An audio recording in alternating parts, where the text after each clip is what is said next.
So set off from my hotel by coach at about 5:30 this morning and drove just a really short distance to the car park of the Taj Mahal.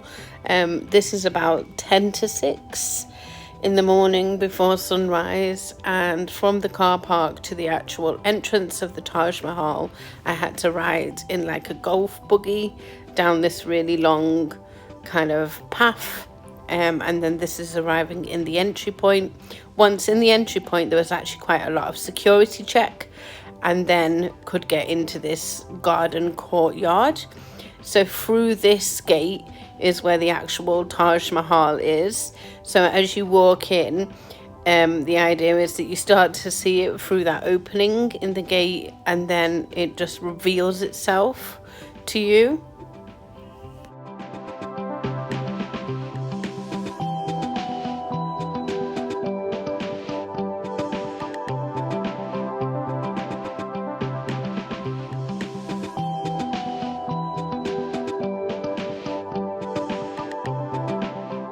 And there it is, the first image of the Taj Mahal, and it really is like nothing I've ever seen before. It is truly magnificent.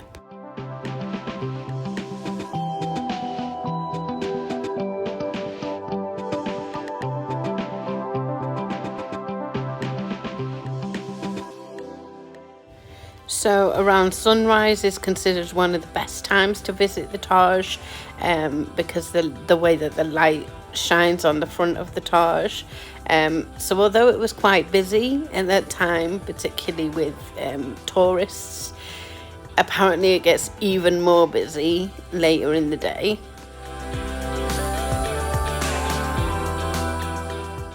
So you can actually go up onto the marble platform of the mausoleum, but once on the marble part you need to wear the blue shoe coverings to protect the marble, so you can actually go inside.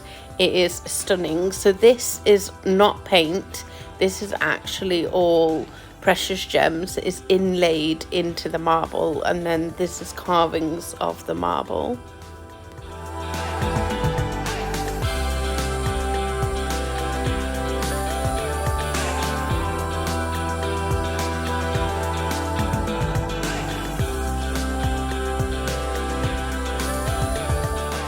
As I said, you can go inside the mausoleum and see the graves, which I did, but you're not allowed to take pictures or film inside.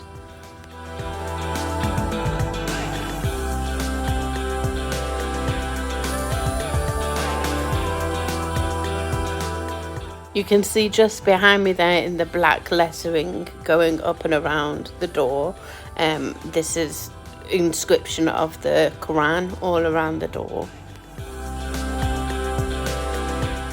Is that entry gate that we saw, so I'm stood on the platform of the Taj looking out at the entry gate.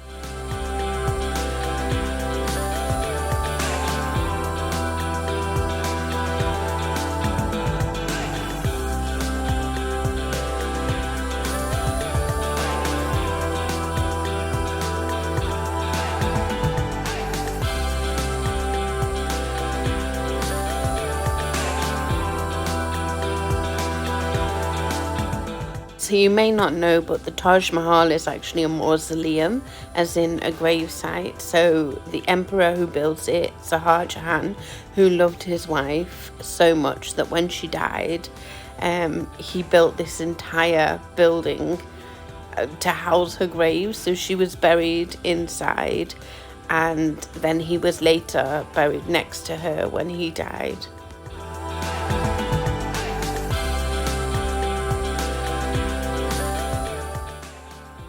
I also sat on the famous Princess Diana bench, which she sat on when she visited the Taj Mahal, but obviously for her it was closed to the public, but I did sit on the bench that she sat on for that famous photo. So the Taj Mahal truly was absolutely exquisite and well worth a visit. And then took a stop at an art gallery place that gave a little demonstration about how the inlaying of the precious stones into the marble is done, and they still do it in the traditional way, and Agra is the only place in the world that does it in this way still. So this is an unfinished article of how they inlay the stones into the marble, like on the Taj Mahal.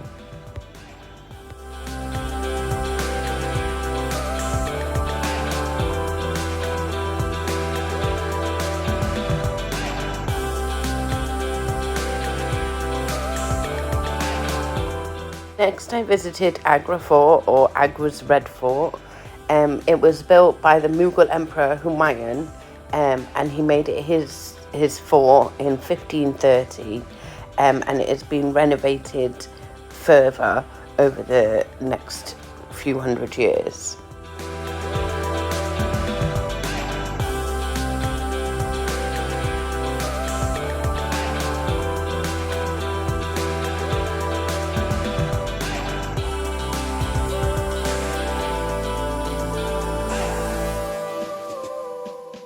The outer part had a moat and red sandstone walls, and then the inner buildings that we're seeing here were also made of red sandstone, and had beautiful carvings, and would have been for the emperor's wives and daughters and other family members.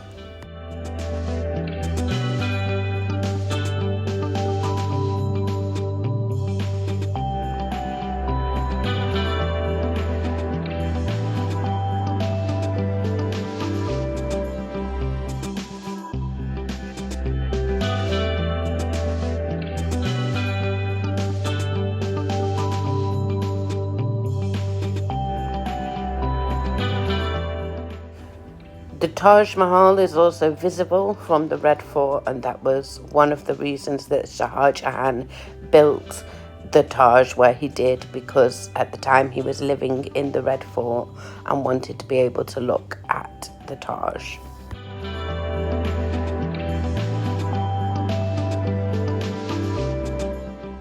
I found this fascinating. So this is the window from inside the room, and that you can see there's a ventilation shaft, but this is the window from outside of the room, and that shaft is not visible, so it's quite clever architecture.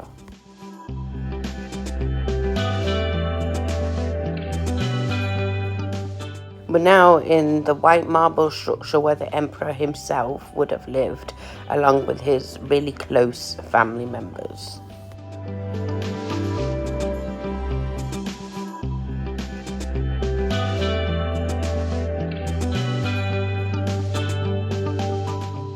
There was a lot of beautiful ornate artwork and carvings all over the walls.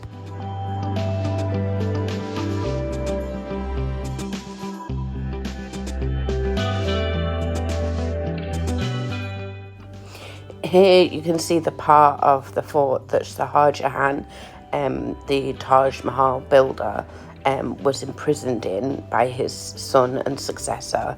So his son and his successor felt that he was being too extravagant with all the money, so his son imprisoned him within the fort, in the room that you're seeing just to the left. And from there he could see the Taj Mahal that he had built for the burial of his beloved wife. And he spent the rest of his days in that room, and died in that room.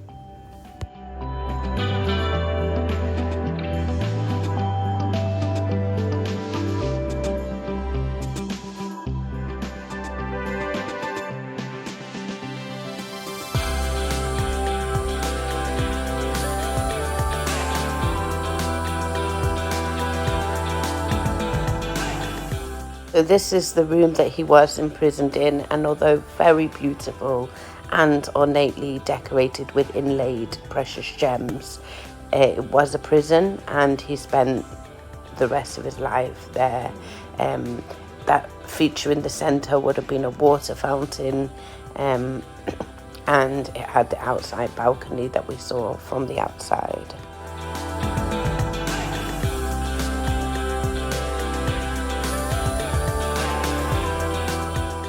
just see there through the window that image of the Taj Mahal that he spent his life looking at until he died.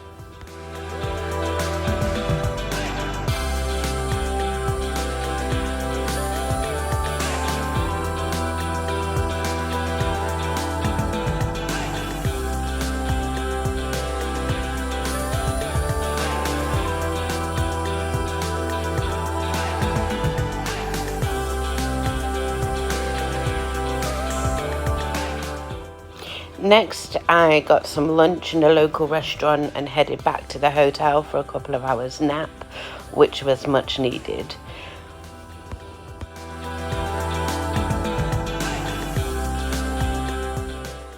After my nap, I headed out to Humayun's tomb, Emperor Humayun's tomb, otherwise known as Baby Taj.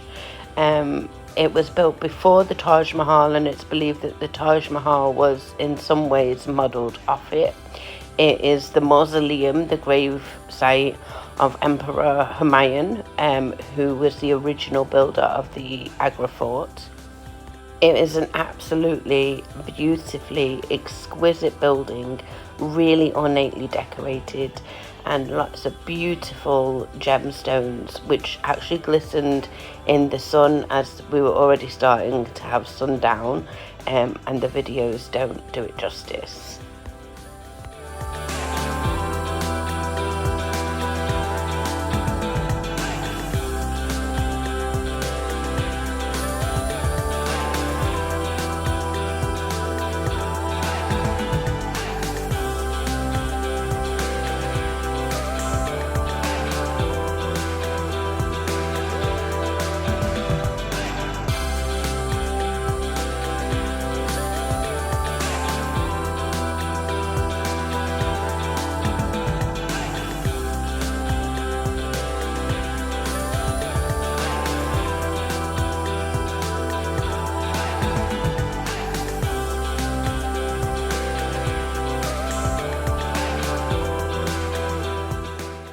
After leaving Humayun's tomb, I rode in a tuk-tuk to like a viewing platform to see the back of the Taj Mahal.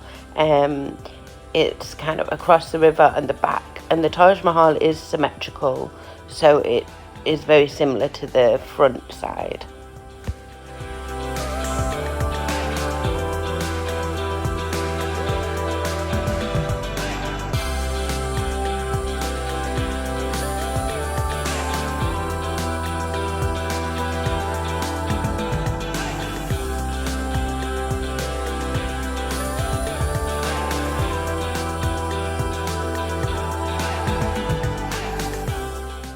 Here I was able to sit and watch as the sun went down, and the way that the different lights on the Taj reflected as the sun went down, and it was just a really beautiful opportunity to sit and gaze at the Taj from this distance, and you can really see the symmetry as well.